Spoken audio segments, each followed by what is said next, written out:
afternoon, ladies and gentlemen. Welcome to another Propagandacast Addendum with me, your host, Imperial Dane, here to talk about something that's been sort of asked recently, and much to my surprise, which is, why am I talking about COH3?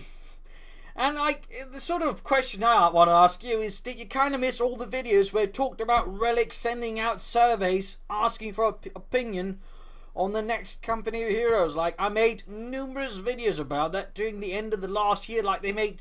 how many surveys was it? 3, 4, 5 surveys asking us about what we want to see in companies' fleets. People just completely either forgot it entirely or never heard of it, which is much to my surprise, because I think, that's pretty big news.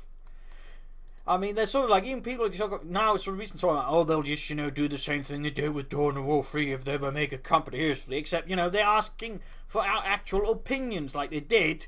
I don't know if they are anyways now, but generally seeking our opinion on what we actually want. That's the big thing there. They aren't just doing what they did with Dawn of War 3, which is just pretty much just half-arsing something they thought people wanted, which unsurprisingly turned out they didn't. Now here they're just asking, again, just to summarize, they asked about, what kind of theatres do we want to see, and again, increasingly it sort of begins to look a lot like the Mediterranean, North Africa, Italy, Sicily, those kinds of places. There's also some talk about, Germany 1945. I made videos discussing those scenarios. But, Germany 1945, there's France 1940, which definitely felt like the sort of weakest one, and I definitely hope they never go there. But those sort of, the general areas, North Africa, Italy, just slightly different time periods overall. Even some focus on Tunisia, which obviously is part of North Africa, but sort of in terms of campaigns, tends to be a bit more separated from the other bits. So, I mean, they're clearly looking for opinions. Let's talk about morale system, which also made a video about what I talk about a lot recently. Let's talk about, stuff we want in the campaigns, how we want the campaigns done, Do we want them sort of more linear, non-linear? They're clearly sort of trying to maybe create a mix a bit like they did with the Ardennes Assault. They kind of want to make sure we actually want it again. I mean, they clearly, very clearly, not keen on repeating the complete Mussolini's invasion of Greece they did with Dawn of War 3. Right? They're clearly looking to do something better, and thus again they're very, very keenly looking to actually make sure we actually want what they're offering. So I mean, that's, I think, really important to keep in mind. I mean, they know we want something. I mean, a lot of people seem to have forgotten Companies 2 has sold millions, I mean millions of copies. Obviously, by some of the numbers, they're not quite $60, but still, that's a lot of money. That's a lot of potential interest. I mean, they know there's an extent, there's an actual demand there, but they want to make sure they're selling the right thing.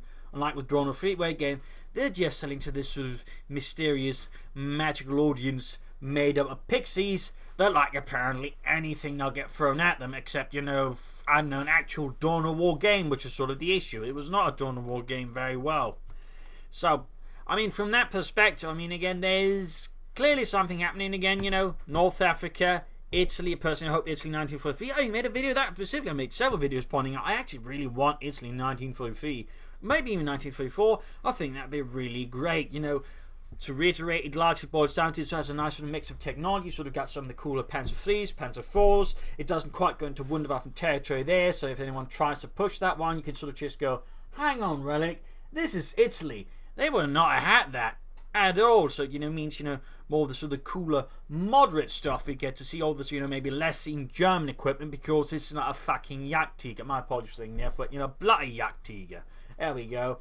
Or something stupid like that, That's kind of what Italy means to me at this stage. Just none of the really, really dumb equipment they, for some reason, seem to think people want, and which end up clunking up the game.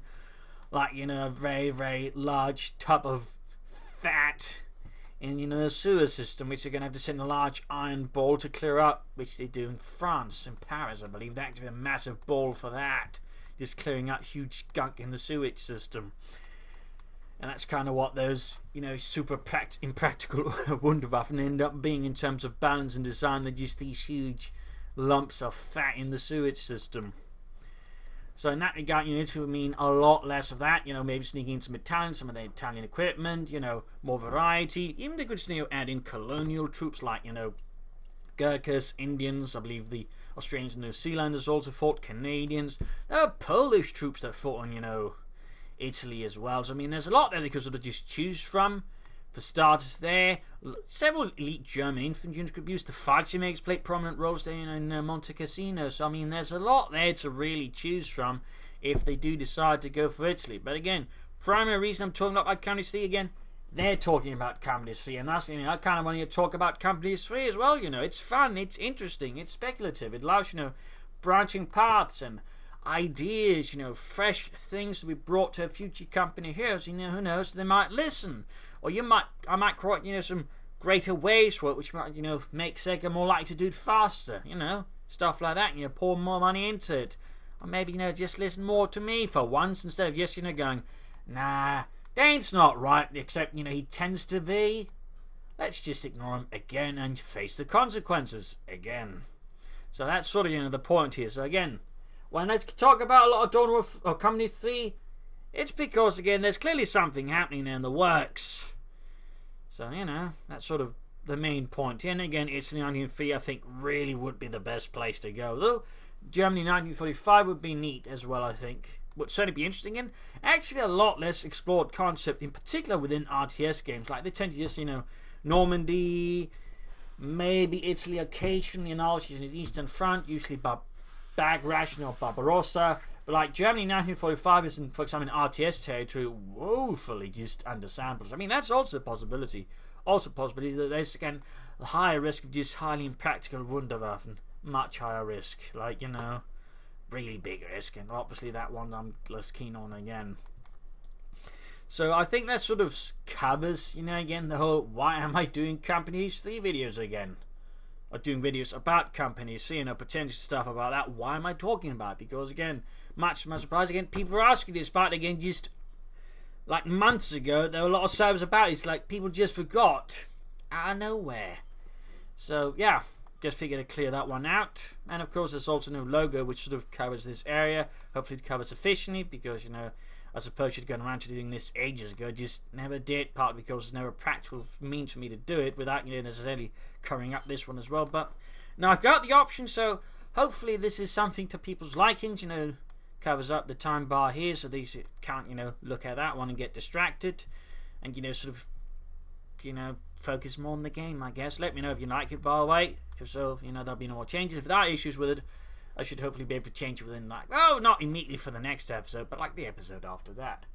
So there you go. Hope you enjoyed this video. Hopefully it answered some of your questions. You liked it, and maybe, again, didn't hear about all the Company 3 talk. Hopefully this has brought you up to speed and got you excited about all that. If not, overall, if you'd like me to do consider subscribing, liking, sharing, commenting, all of that. What do you think about Company 3? What do you want in Company 3? Let me know in the comments. Well, maybe also Reddit will watch this, and, they can know as well. I mean, great stuff. And you like what I do consider donating or pledging on Patreon. Links also in the video description, where you can sort of find the links to doing there. That helps me out a ton. So this is Imperial Dane signing off. Cheers, and thank you for watching. Bye.